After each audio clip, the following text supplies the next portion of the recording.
Good day, people of the internet. It's time for the third episode of Matt and Matt at the Movies. As always, my name is Matt Parkinson, and my co-host, in spite of some rather egregious errors he made last week, is Matt Jarrell. Good day, internet. Topics this week include the expanding phenomenon that is 2014's American Sniper, as well as the three new release films for this week, Blackhat, The Wedding Ringer, and Paddington. We will also be giving you each of our top 20 films of 2014. But before we get into that, we got a couple of business matters to address.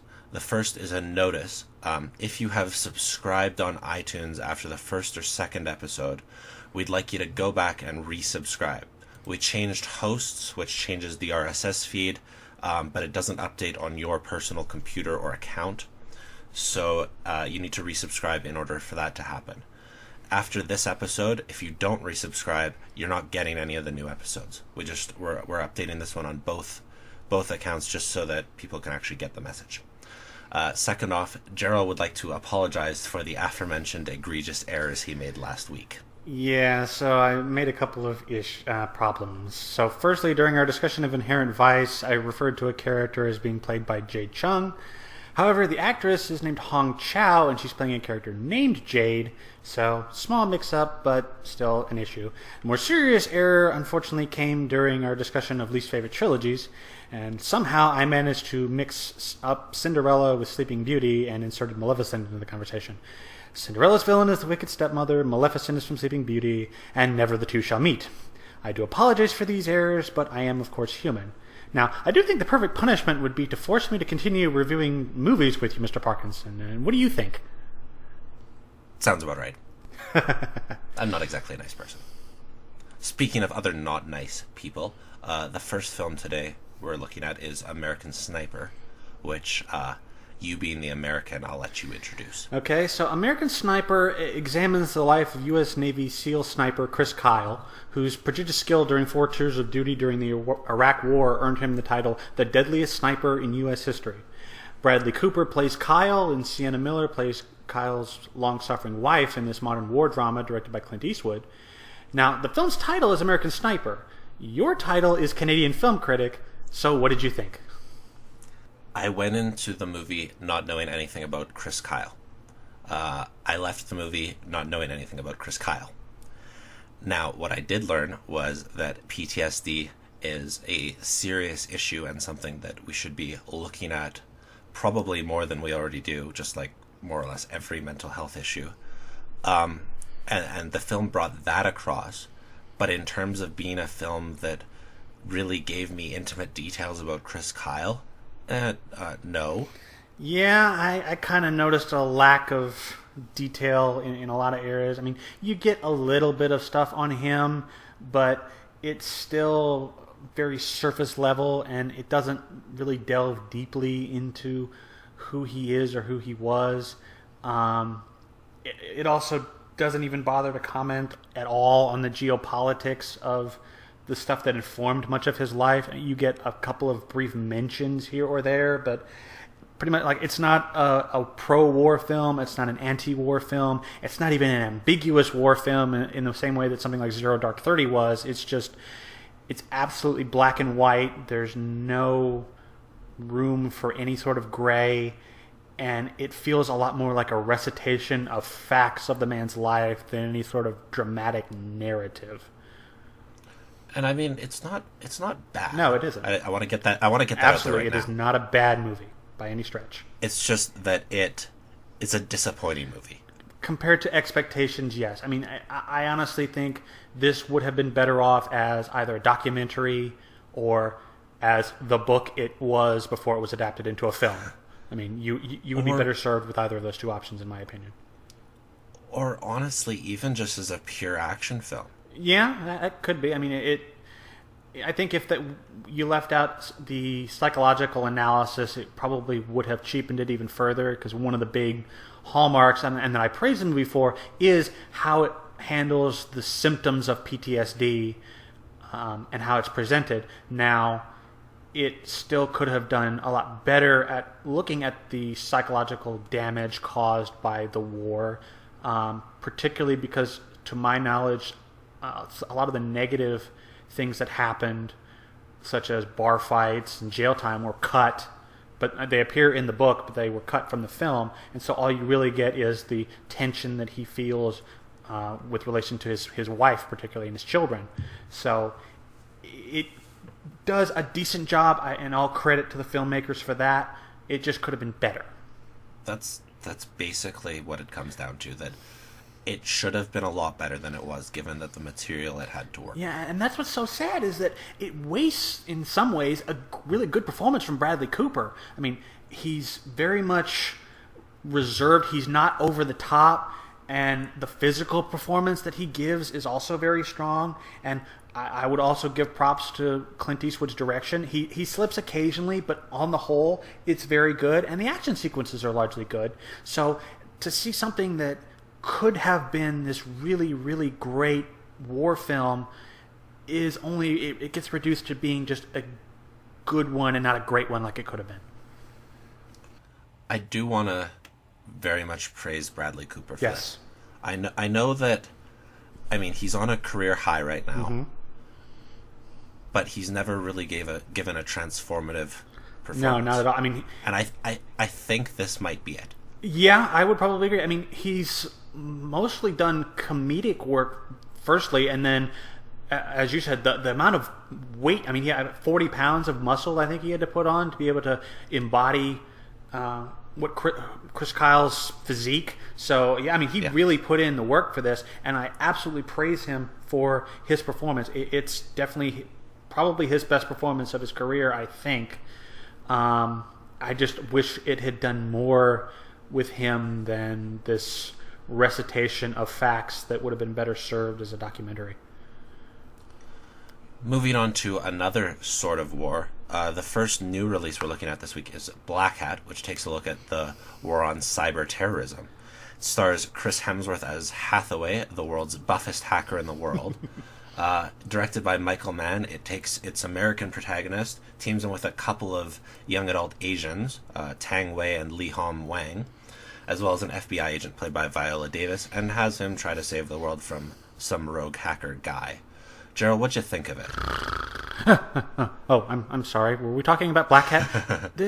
We're trying to. Oh, this movie is so dumb. It's literally so long that it is quite easy to fall asleep, were it not for a couple of shootout sequences in the middle that are handled pretty well.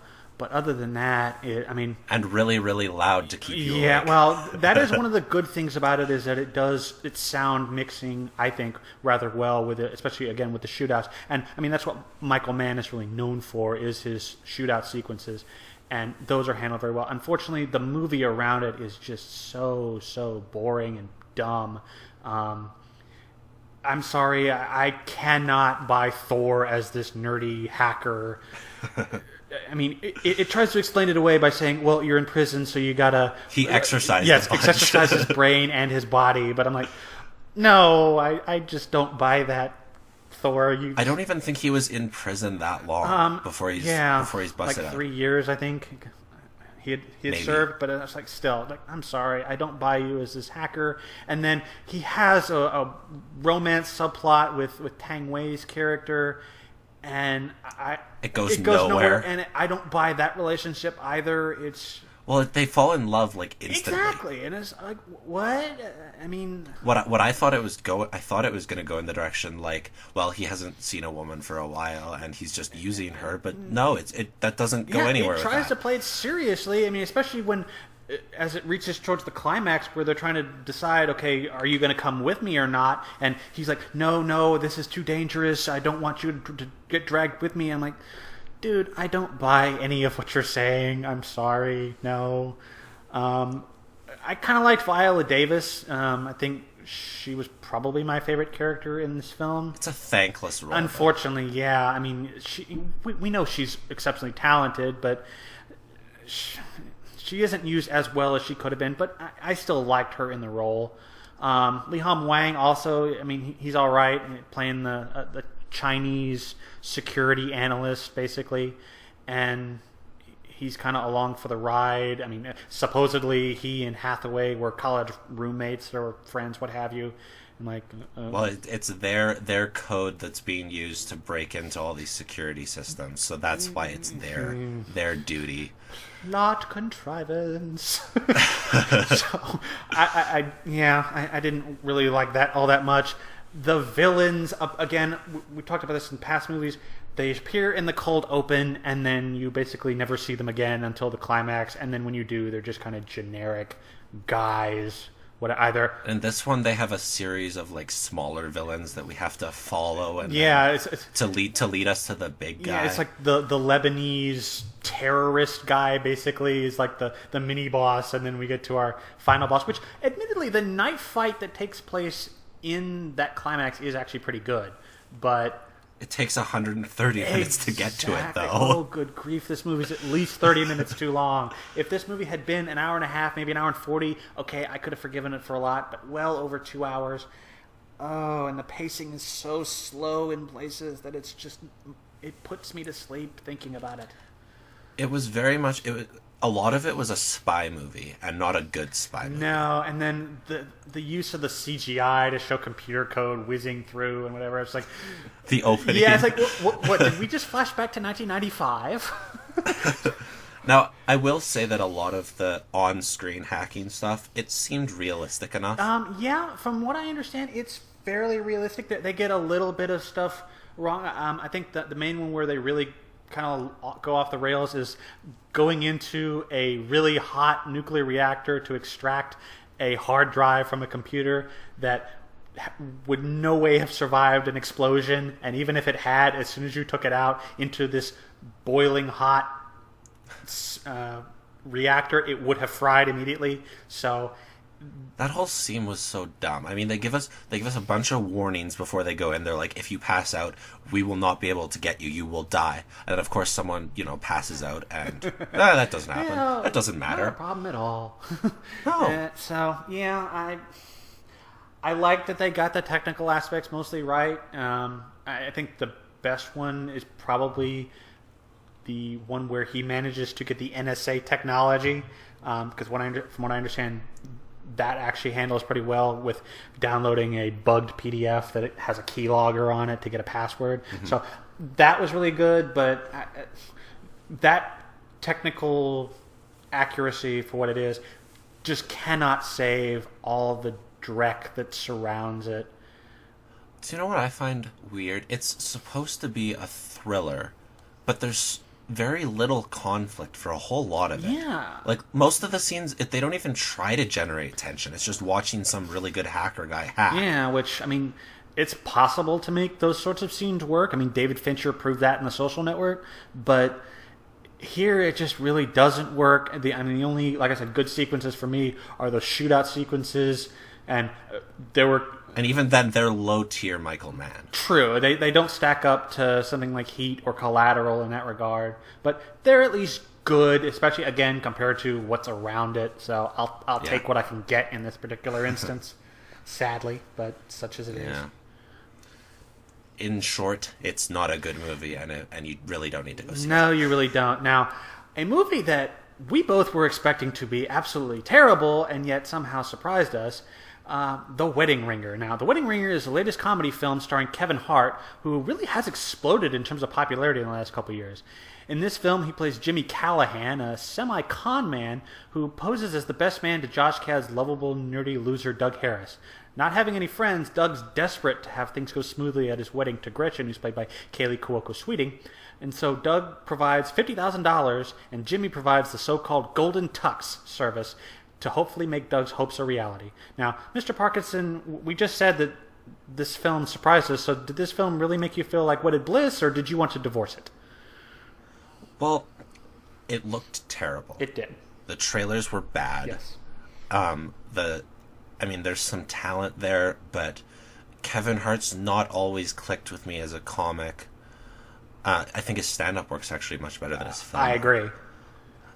Josh Gad, you don't really see in movies a whole bunch. I mean, he was Olaf in Frozen. That was his best work, and then he was also Steve Wozniak in the Ashton Kutcher Steve Jobs film, which, okay, nobody really saw or yeah, cared about. it wasn't that good of a film, so yeah. But other than that, he's mostly known for his Broadway work in things like The Book of Mormon. So to see him here and actually find him to be likable and having really good chemistry with Kevin Hart is a major surprise, and it's a welcome surprise. Their chemistry was probably the biggest surprise for me. I mean, you take two different comics, you never really know what you're going to get when you put them on screen together, but they worked really well together. They did, and I think the main reason for that is Kevin Hart is restrained in this movie. In most of his comedic films, he's this loud, over-the-top, obnoxious character, and here, you really don't get a whole lot of that. He's much more of a... I mean, he's got, obviously, plenty of comedy, but he's also still more of a straight man than he ordinarily is, and that adds to the film for sure, in my opinion. And, I mean, pardon the pun here, but there's actually more heart in The Wedding Ringer than you expect going in. Absolutely. There's scenes of pathos that, honestly, I was surprised worked as well for me. I mean, especially regarding Doug, Josh Gad's character. I mean, in the trailers, it makes him just seem like this...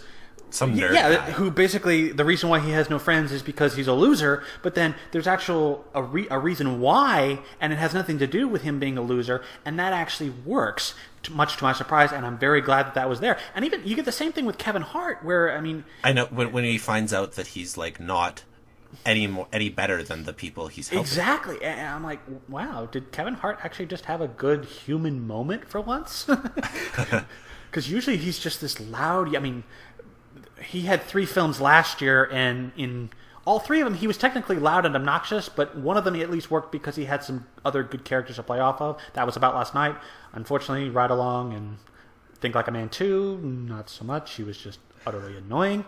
But again, I'm very surprised by this. I mean, even like Kaylee Cuoco Sweeting, I wasn't expecting that great of things from her, because mostly, I mean, she's okay, I guess, in The Big Bang Theory, but I'm not a huge fan of that exactly. But here, I mean, she has a rather hilarious rant that's, I mean, it's profanity laden, where she's talking about how she wants everything to go well, and yet nothing has gone well. And just watching that, I was cracking up watching her do that. A lot of the film is a lot funnier than I thought it was going to be too. Yes. Like, it's not the funniest movie of the year. It's not even the funniest movie this week. Yeah. But in terms of R-rated comedies, you can do a whole lot Oh, worse. yes. I mean, when you look at... I mean, again, we can compare it to this time last year with Ride Along, also a Kevin Hart film. And, I mean, that also wasn't the worst thing, but it is such a complete difference because Kevin Hart is not playing crazy. And it's so much better for that. Now, one thing I did realize, like, there are actual actors in this movie, like good actors, yes, like Mimi Rogers and Olivia Thirlby. And I was just... Why are you wasting your time with this? You could be doing good movies. Yeah, well... Especially with Mimi Rogers. I mean, Olivia Thirlby gets a role in this movie that actually has a little bit of impact in the plot. Mimi Rogers is just there. Cashing in a paycheck. Yeah, well, this movie can't all be perfect, unfortunately, but at least the characters who count the most are the ones who really work, and that's the best thing for it, really. Yeah. And I mean, there was some comedy that really didn't work. Yeah, unfortunately. Some of it went on way too long. There's a long dancing scene. There's a long... what else is there? Oh, there's a scene involving a dog that's not particularly... There's a scene involving a dog. And it turns into a pretty long sequence, too. Yeah. Because it leads to other events, and it's... without wanting to spoil it, it involves a dog yanking on something a dog shouldn't be yanking on. Just a bit. And I mean, that whole bachelor party, really, it's... Yeah. The only good part of that bachelor party is the scene where he's talking about how much more fun a bouncy castle is. And I was like, yeah, that fits your character perfectly. That's a good line. Not to mention bouncy castles are just awesome. Exactly. Now, a movie that could have had a bouncy castle is I think, based solely on the trailer, would have been an even bigger surprise, is Paddington, which is another comedy. This one is based on the children's book series, stars a CGI bear voiced by Ben Whishaw, as he tries to go to London after effectively losing his bear family. And he wants to try to find a new home, thanks to an explorer visiting his region as I don't think he was even born at that point, but his aunt and uncle were, and they learned a bit of English from him. So he comes to London. He knows English. He's very polite. And while the trailer wasn't any good, the movie, it exceeded these expectations. What did you think, Joe? Absolutely exceeded expectations. I mean, I seriously believe if you do not like this movie, you have a heart made out of stone, wrapped in a thick layer of ice, encased in some padlocked steel box, because this movie is just so sweet and charming that I cannot believe that it is as good as it is. The characters are simple, yes, but they're very fun to watch. I mean, Hugo Bonneville and Sally Hawkins are wonderful as the parents, Mr. and Mrs. Brown. Julie Walters in the supporting role as Miss Bird. I love any scene she's in because she's so hilarious to watch, especially the scene where she's dealing with that security guard by having a drinking contest and she's drinking him under the table, and it's awesome. The kids are fine. I mean, they're not required to do a whole lot, but they're still serviceable, and they're not as annoying as some children. No, they're certainly not. I mean, they're 10,000 times better than the kid from The Woman in Black. Yeah. So, and Ben Whishaw, I mean, an excellent voice performance as Paddington Bear. I mean, he first came on my radar in the Skyfall James Bond film, playing Q. He was Q. Yes, he was. And here he turns in a really good voiceover performance. I mean, the character is so just lovable, and yet he's also clumsy, so he's often the source of a lot of comedy because of the pratfalls he gets into, whether it's, I mean, the scene in the trailer where he sticks toothbrushes in his ears and cleans out earwax. I mean, I was expecting to hate that scene, and yet that scene actually works. And I'm blown away by that. Nicole Kidman, she's a bit too campy for me, but I still really enjoyed her as the villain, and this movie is so sweet. I love this movie. It's somehow the best movie of the week. Somehow, I don't understand it. I mean, and even, with a basic story and very simple characters, it's still enjoyable for older audiences. I mean, it certainly appeals to kids perfectly, but it will appeal to older viewers absolutely. Now, some of the comedy also doesn't work. I mean, for me, like there's a scene with Hugo Bonneville where he pretends to be a woman in order to sneak into a museum. But, I mean, that didn't exactly work for me, but it wasn't the worst thing I've seen in terms of comedy, so I can forgive it. And even the CGI to create Paddington Bear, that was great. Yes, I was rather astonished. I mean, especially because they have to make him look like he's speaking English, and animals talking often doesn't No, work. it doesn't. I think we have definitely gotten a lot better at that in terms of CGI, but then, like, I'll straight up say I thought he looked better than, like, Smaug the Dragon, for instance, speaking English, because, I mean, I could clearly tell I was looking at a CGI creature. With Paddington, I really honestly believed I was looking at a walking, talking, English-speaking bear. And for a lot of it, I mean, the illusion is perfect, and I love that character. It's so charming, so lovable. Like you said, it's really, really, really hard to hate. Yes. And even as someone, I didn't grow up on Paddington Bear books. Neither did I. I don't know if no, you did. I did not. So even seeing that, I mean, the film still works, and it almost wants to make you go back and see what you missed as a kid. Yeah, to a point. And I know we can lambast the whole idea of franchising, but I want to see more from this. Like, I don't know. I want to see him go on other adventures. Yes, I mean, we got a little bit of it, but now, he's found a family, so let's see what they can do. It really makes you, like, this was supposed to come out on Christmas. Yeah, I'm kind of... And they pushed it back. In a way, and it makes me wonder why. Yeah, I don't know. I wonder if it was behind-the-scenes trouble, because, like, originally Colin Firth was actually supposed to do the voice of Paddington, and then he just mysteriously dropped out, and then that's why Ben Whishaw got the job. But on one hand, I'm kind of sad that it didn't open on Christmas, because the actual Christmas movies largely were not all that good. But having a really, really solid film like this in January is such a comfort, especially after the garbage that we had to sit through the first couple of weeks, and even some of the less than stellar stuff we got to sit through this week. So I'm absolutely glad to have Paddington here in the middle of January to kind of prop things up. With this week's releases out of the way, it's time to get to Matt and Matt at the Movies' best films of 2014.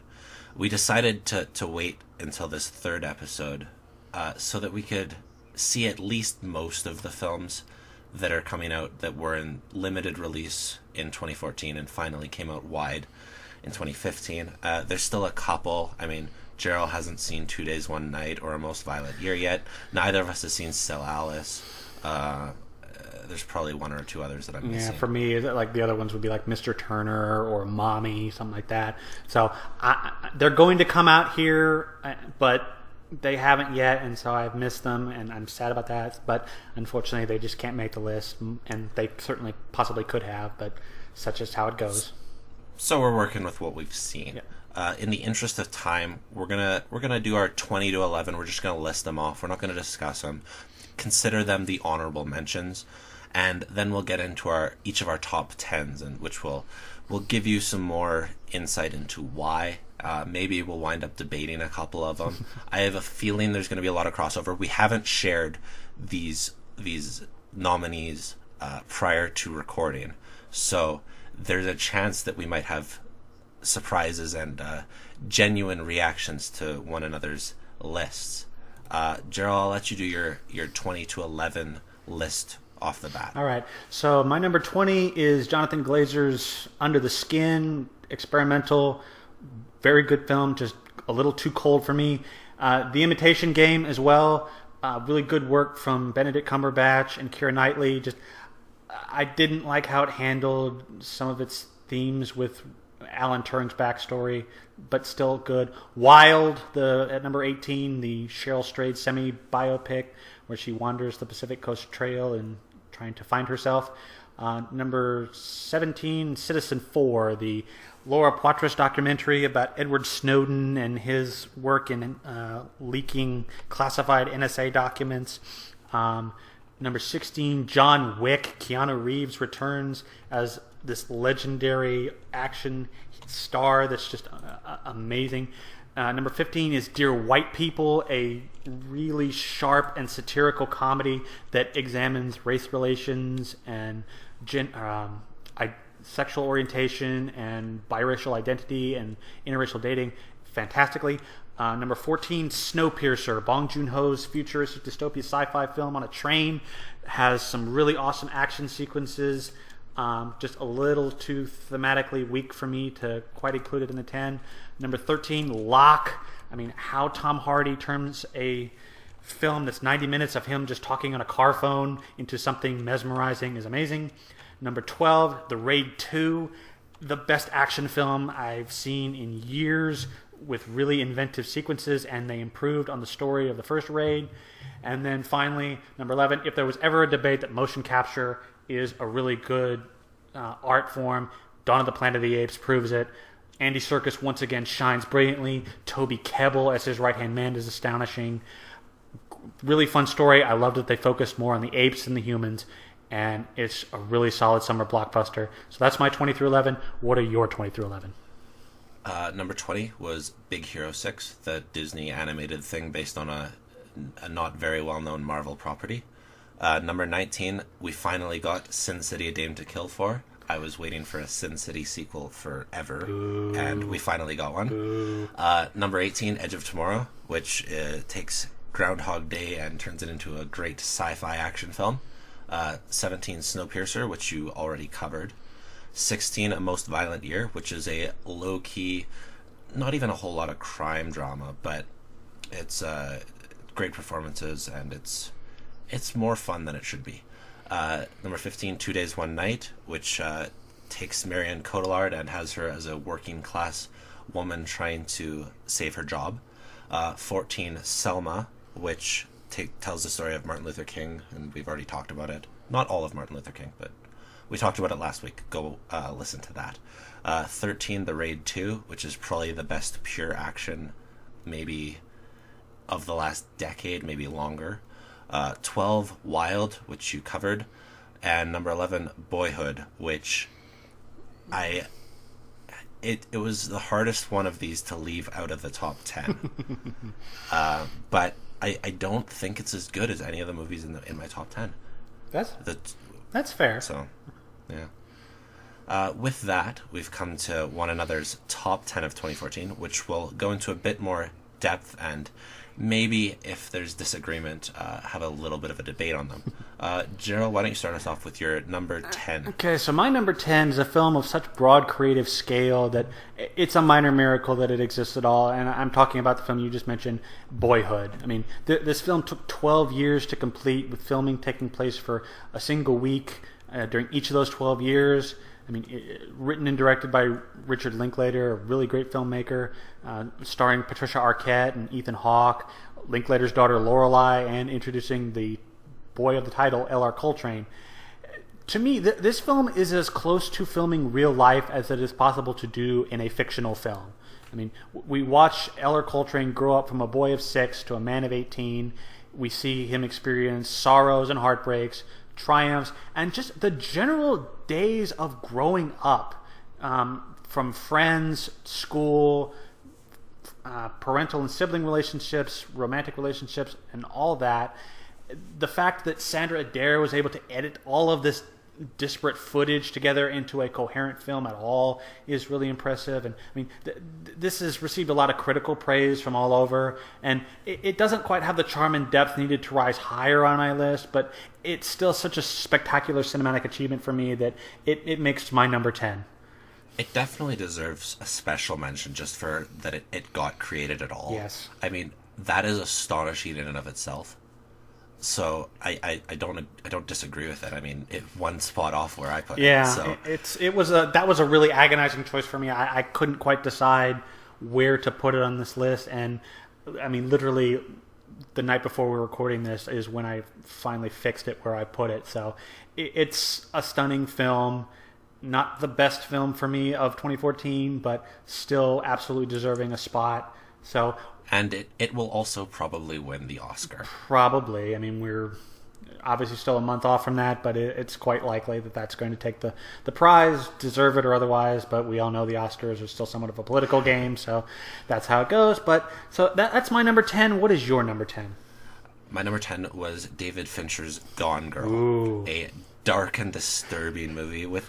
I mean, it's a little silly to actually look at what it has, and yet it's been turned into this serious thriller, and I mean, it's got a mid-act or a mid-plot twist that completely changes everything that the movie has to offer, and yet it all still works. Yes. It has maybe Ben Affleck's best performance.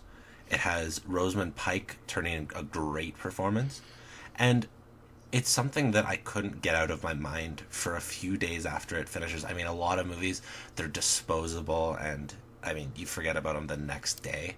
Whereas Gone Girl, I was like, yeah, that's a thing that wow. Yes, indeed. Okay, so my number 9, then, has me hooked on a feeling, and I'm talking about Guardians of the Galaxy. Now, Marvel Studios has been on fire with their superhero films, and Guardians of the Galaxy is the latest example of that success. I mean, it takes characters that practically nobody had ever heard of, mixes in a ton of great comedy, a wicked soundtrack, and just overall good writing to create a really fun space opera. I mean, I love Chris Pratt as Peter Quill, also known as Star-Lord. Zoe Saldana's fine as Gamora the Assassin. I love Bradley Cooper's voiceover performance as one of my favorite new characters, the foul-mouthed and bitter Rocket Raccoon. Vin Diesel basically reclaims the magic that he had in the Iron Giant by somehow giving a giant tree who could only say 3 words and turning him into the most lovable thing you've ever seen. And of course, I mean, WWE wrestler Dave Bautista turning the hulking Drax the Destroyer and turning him into a comedic genius due to his ultra-literal understanding of language. I mean, it's a cruder version of Star Wars for a new generation, but all I can say is We Are Groot, and Guardians of the Galaxy is number 9 for me of 2014. I won't disagree with that. Yes. My number 9 is also a fun movie. I guess we had to, after number 10, we had to go fun. The Lego Movie. Yes. Now, I can't believe that this got snubbed by the Oscars. I think that's just terrible. But the Lego Movie, it's hilarious. It's so funny. It has great voice work. I mean, there's Chris Pratt again. Yep.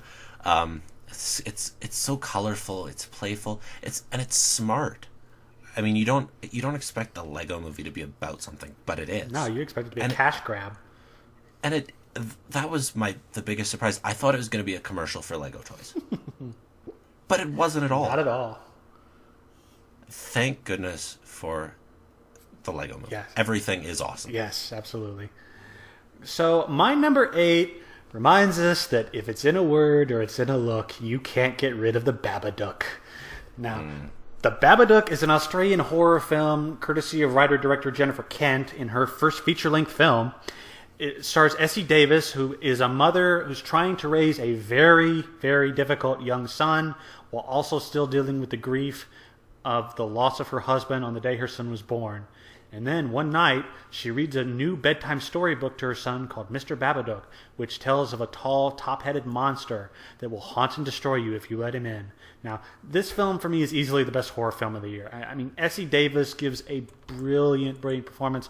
The actor playing the kid, whose name I believe is Noah Weissman, he plays that character to. I mean, he's supposed to be really, really annoying, and he is really, really annoying. And his trouble makes me care about Essie Davis's character all the more.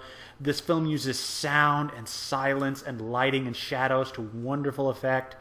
And it's frankly just a brilliant meditation on grief and the effects that it can have on one's psyche.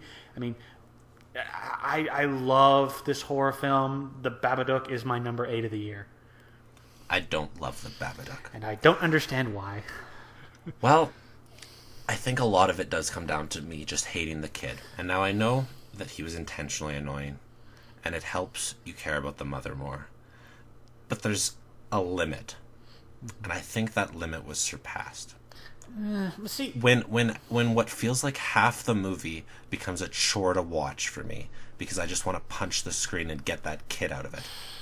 See, I mean, I get why he's annoying. I mean, I found him absolutely annoying too. But again, he made me care about the mother more, and he kind of redeems himself really somewhat at the end, where he's trying to protect his mom from this monster. Which, I mean, I think the biggest surprise for me is I still think it's ambiguous as to whether that monster is real or whether it's just all in their heads, because I mean they're dealing with a lot of psychological issues, I mean, and then also lack of sleep, grief and such like that, and so it's I don't think necessarily clear that it's a real monster or not. And again, the technical effects make it so effective as a monster, or not even a monster movie, but just a horror movie in general. It's not laden with cheap scares or a lot of blood or anything. It's just a psychological analysis of what happens when you haven't moved on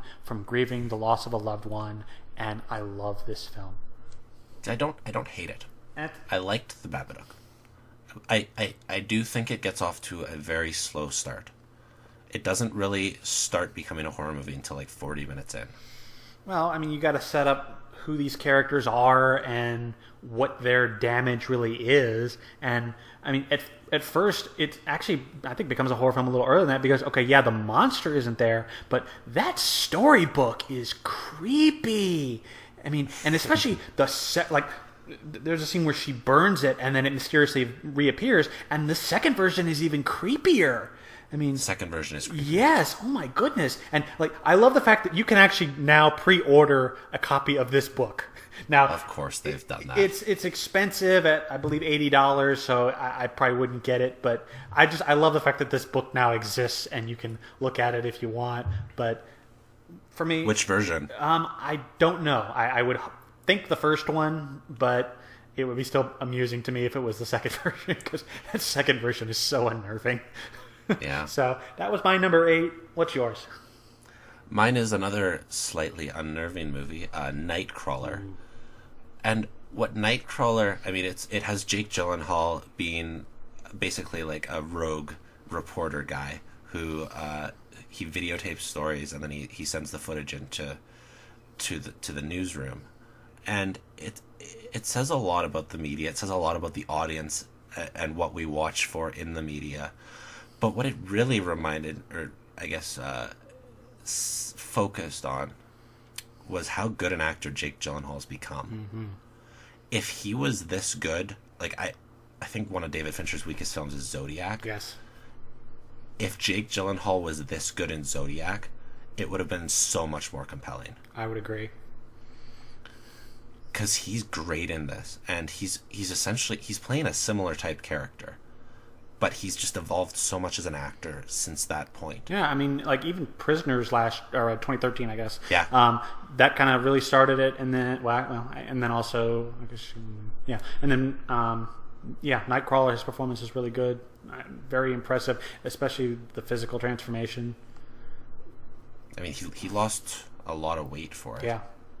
And he doesn't even really look like Jake Gyllenhaal for lots of it. And the film does that. It gives you a creepy story, a thrilling story as well.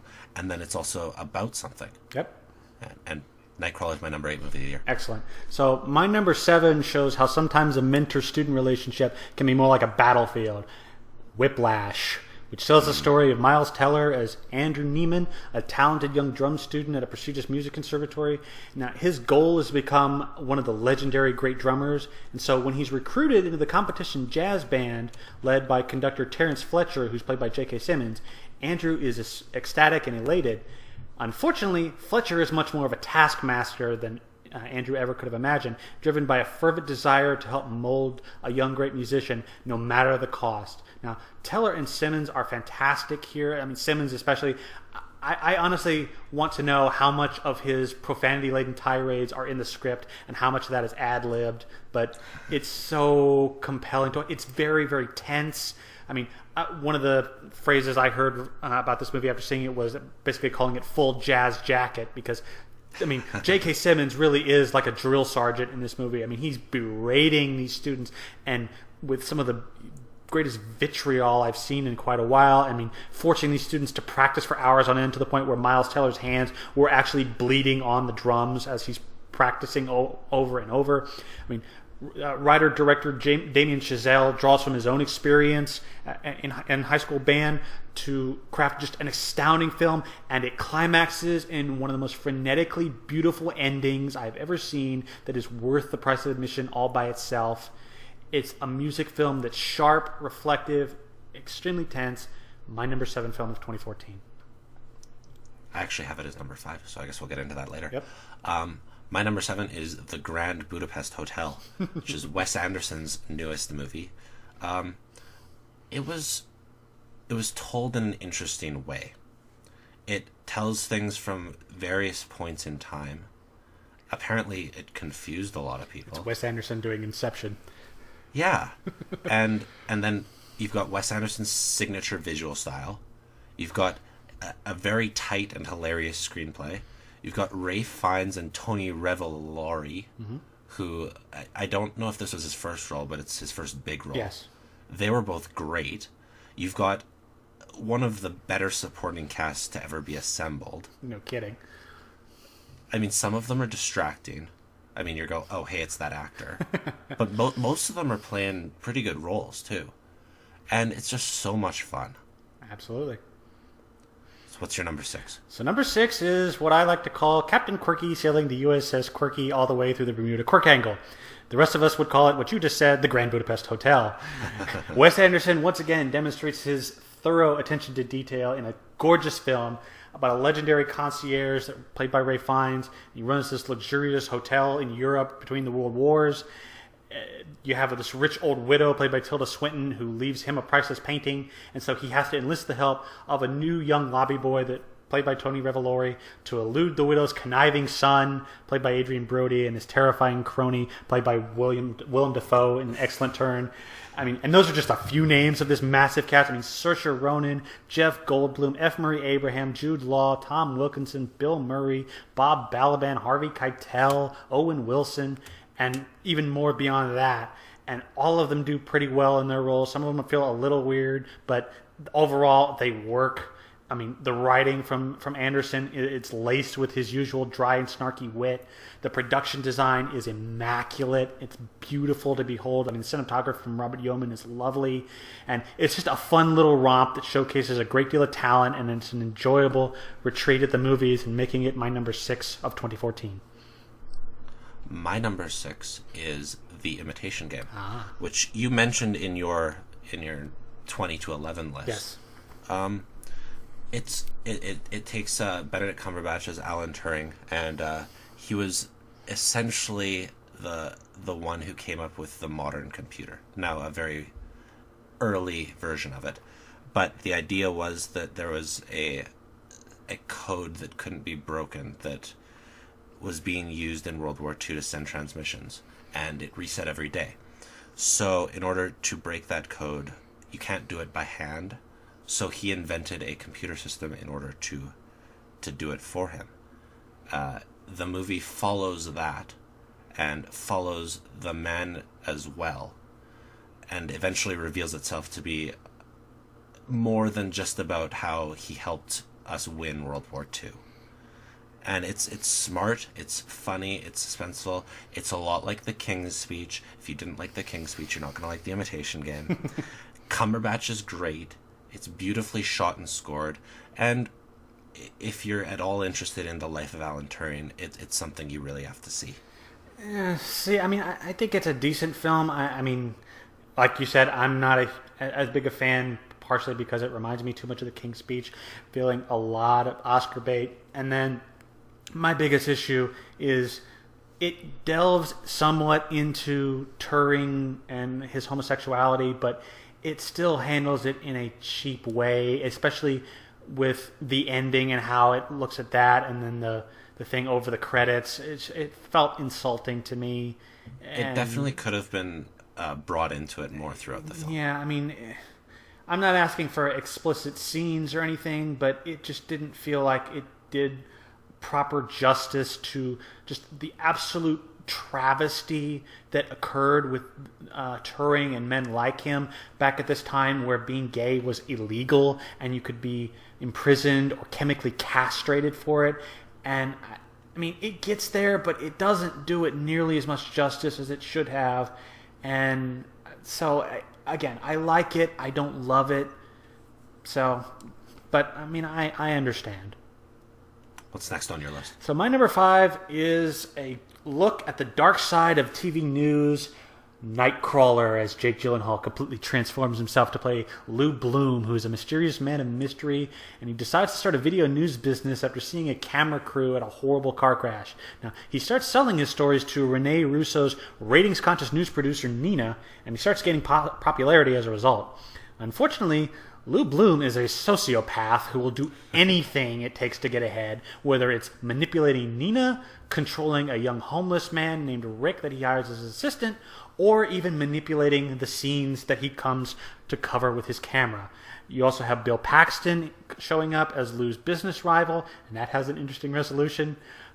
Writer Dan and director Dan Gilroy crafts a twisted feature that you cannot look away from, much like the horrible stories that Bloom's camera captures.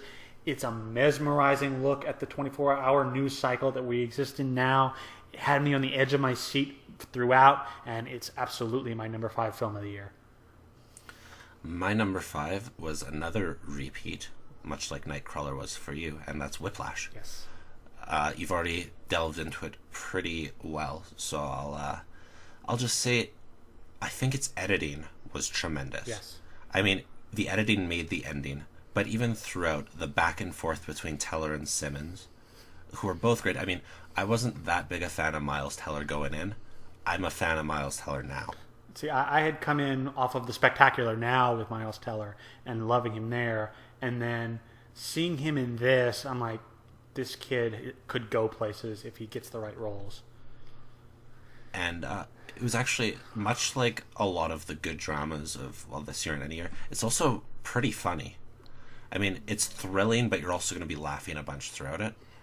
Yeah, it has. I think one of my favorite comedic moments, other than just, again, some of the profanity-laden tirades that Simmons does, is that dinner scene where it's so uncomfortably awkward because he's talking about how I want to be great, and his family is basically saying, well, what good does it mean to be great if nobody likes you? And it's like, and he's basically dumbfounded by that. It's like, why would I care?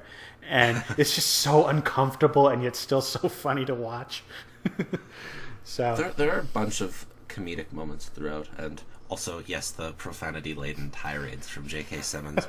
I wonder if he gets the Oscar, which he very well could. I think he does. Is he gonna stop the farmers' insurance commercials? Well, maybe. We'll see. Because if so, I don't want him to win the Oscar. He'll be too popular. What's number 4 on your list? Okay, so my number 4 is in a similar vein to Nightcrawler because it examines how TV crime journalism can turn itself into judge, jury, and executioner. I'm talking about the darkly fun Gone Girl. Now, Gone Girl is David Fincher's latest film, as we said. You have Ben Affleck playing Nick Dunn, who is this average kind of lunkhead, and he's married to Amy, played by Rosamund Pike, who's a daughter of wealthy children's book authors. And so on the day of their 5th anniversary, Amy mysteriously disappears, and leading to basically everyone thinking that Nick is responsible for his wife's disappearance and possibly death. Now, Fincher crafts an exacting vision of this story. The book on which this is based, the author's Gillian Flynn, and she adapts the screenplay here to tremendous effect. I mean, this features such a good performance from Affleck and then a fantastic turn from Rosamund Pike. There's a plot, I mean, you talked about this, a plot twist in the middle and a monologue delivered by a character that is so shockingly brilliant that my jaw hit the floor. I loved that sequence. You also get a really good supporting cast. I mean, Carrie Coon is Nick's sister, and Kim Dickens and Patrick Fugit playing the detectives who are investigating Nick. And most impressively of all, Tyler Perry is in this movie, and he's really awesome. Good. He's awesome as this celebrity defense attorney. I cannot believe that David Fincher got this performance out of Tyler Perry. So I'm really grateful for that. The script mixes in a lot of dark comedy, several twists, and a biting criticism of the media, and it just crafts something absolutely beautiful. I love how that cool girl's monologue, it basically says everything you need to know about women right now, how they can be victimized, but then also how they can gain power as well. And I love Gone Girl immensely. Like you said, it stuck with me after. At first, I wasn't sure if I would hold it up with like the trinity of films that Fincher usually gets cited for, but I think this absolutely joins that list for me, and it's my number 4 of 2014. My number 4 is Birdman, which is, I think, getting even more attention now that the Oscar nominees have come out. Yes. It stars Michael Keaton as the director and lead actor of a play, and it very much mimics that style. I mean, most of the film looks like it was shot in one take. Yes. A lot of it it's got a lot of monologues in the movie, and most of the monologues are done to serve as criticism for whatever they're talking about at the time. The acting is tremendous. I mean, Michael Keaton's probably going to win Best Actor. And it's funny how I wonder, I don't know for a fact if it was written for Michael Keaton, but I can't think of any other actor who would work as well as Michael Keaton does in this role. I mean, the character in the movie is basically Michael Keaton now. Yep, pretty much. as someone who has basically lost a lot of his relevance after making a bunch of superhero movies. In this case, it was Birdman. In Michael Keaton's case, it was Batman. And is now wanting the acclaim and the fandom. And, I mean, the soundtrack is basically just drum beats, and it works so well. Yes. I don't really have anything bad to say about Birdman, and that makes it my number 4 movie of the year. All right, so my number 3... Everything is awesome with the Lego Movie. I mean, again, we talked about Chris Pratt. I mean, he's really good playing the everyman Emmett. Elizabeth Banks is really fun as Wildstyle, who may or may not be a DJ. Morgan Freeman's really good playing the sage of the Wizard Vitruvius. I love Will Ferrell chewing the scenery as the evil Lord Business. And even better, Liam Neeson showing off his comedic skills playing Lord Business's henchman, good cop, bad cop. The standout for me is Will Arnett as Batman, he exists as a comedic slapdown of the grim and gritty Batman that we've become accustomed to thanks to the recent Christopher Nolan films. I mean, co-writers and co-directors Christopher Miller and Phil Lord. I mean, it's a fantastic satire of your typical Chosen One stories by filling it with just rapid-fire jokes right and left. It's so hilarious. And then it pulls off a third-act plot reveal that changes the reality of its story entirely. It's gorgeously animated with CGI that perfectly mimics stop motion animation, and the world is made entirely of Lego, allowing like their design and cartoon physics to be used to great effect, particularly in action sequences. And let's face it, everything is awesome. It's just such an infectious earworm of a song. And so all of these elements for me add up to an astounding animated feature and my number 3 of the year. It seems like we flip-flopped on Guardians of the Galaxy and Lego Movie, because my number 3 of the year was your number 9 in Guardians of the Galaxy. Nice. I didn't have more fun at the cinema for the entire year than I did when watching Guardians of the Galaxy. I had a smile on my face from start to finish with that movie. I don't blame you. It's hilarious. It's very hilarious. The character interactions are just great. Yes. Its action is so good, and it's working from, I mean, we want to talk about DC movies and their dark palette. This thing is colorful and inventive.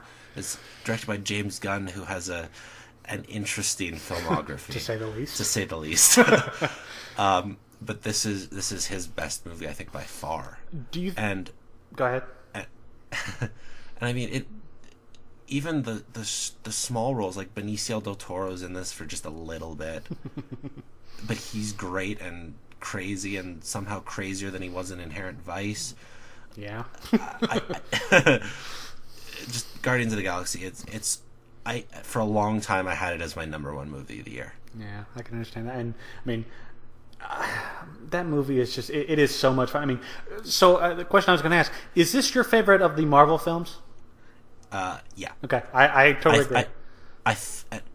Before I saw it, my favorite was the Avengers. Yeah, I would agree. I love this. This is my favorite Marvel movie. It combines it's funnier than Iron Man, it's weirder than Thor, and it's got as good action as Captain America, in my opinion. Like I said before, it creates one of my favorite new characters with Rocket Raccoon. Guardians. There's a bunch of good characters. I mean, Raccoon, Groot, Drax, all of them could be in the top 5 characters of the year. They would definitely be up there. Yeah, I mean, it would. I don't know if I could put them all in the top 5, because I mean, characters like Amy from Gone Girl or Lou Bloom from but you could make the case, I guess. Yeah, it's not an unreasonable thing to think, because they are all really good characters. But yeah, I'm right there with you. Guardians of the Galaxy is an awesome film and my favorite Marvel film. So my number 2 film reminds us how far we've come and yet how far we still have to go in dealing with the issues of race relations, referring to the glorious film Selma. Now, Selma is helmed by director Ava DuVernay and tells the story of the Selma voting rights protest marches in Selma, Alabama in 1965. It features an absolutely stunning turn by David Oyelowo as Dr. Martin Luther King Jr. as he battles against the injustices faced by black people in the American South. It strips Dr. King of much of the sainthood and perfection that the history books have given him, and instead focuses on his ability to use the media as a weapon on behalf of his noble cause. It's also got great work from Tom Wilkinson as the politically hesitant President Johnson, and Tim Roth is very slimy as Alabama Governor George Wallace. Good supporting cast ensemble, really. I mean, from Carmen Ejogo and Stephen James, and Common, and so on. It also has a wonderful, wonderful song by John Legend and Common called Glory that just really nails the realities of how race has been and where it is now. To me, it's a masterclass on how one man's dream can be filtered through brilliant propaganda efforts to ignite a revolution, and it's my number 2 film of the year. I have no problem with that. I mean, we talked about Selma a lot last week. Yeah, we did. So there's not a whole lot more we can say about it. It's really, really good. Yep. I think it didn't hit as hard for me because I'm not in America. We don't have the same culture. So, and that's understandable. I can certainly appreciate the differences there. So that's a fair thing. Yeah. And you had it in your 20 through 11. So yeah, I'm glad. No, it's a really good. Yeah, film. I'm glad to see it there at least. So I'm glad for that. My number 2 was, if you thought Guardians of the Galaxy was weird, it gets weirder with Under the Skin. Now, this was Jonathan Glazer's movie. It's a really hard movie to figure out everything about it. Just a bit. I mean, you could watch it. You could have two people watch it and get completely different things from it, about what it's about, what happened even. basically it stars Scarlett Johansson as someone who's not exactly human, going around Scotland and picking up random dudes. Why? Probably not for the reasons that you're thinking. And I struggled with Under the Skin when I watched it. You and me and both. I think that's often a good sign that a movie's that. I mean, it's thoughtful, but it's also just that bizarre. I mean, it's a lot like I'm thinking, what was Splice? Oh, It reminded me a lot of Splice in that it's just so off the wall bizarre. yeah. Now I think Under the Skin is a better film than Splice. I would agree. It's got better acting. It's more thematically interesting, but it's also a lot weirder, and it's hard. It's really hard to describe. I think it's something that you really you gotta see. Yeah, so this made my number 20, and I struggled mightily with this because I actually watched this twice. When I first saw it in theaters, I really had a lot of problems with it because I didn't get it. It felt really, really cold, and I couldn't get on board. But then I revisited it like 8 months later, and I knew what to expect going in now, so I could more thoroughly and better analyze what I was watching, and so I understood it better. And while it definitely improved as an experience for me, it still leaves me somewhat cold, but it's definitely a good movie, so I'm not going to take away anything on that. I couldn't do it that high because I just didn't love it that much. That's fair.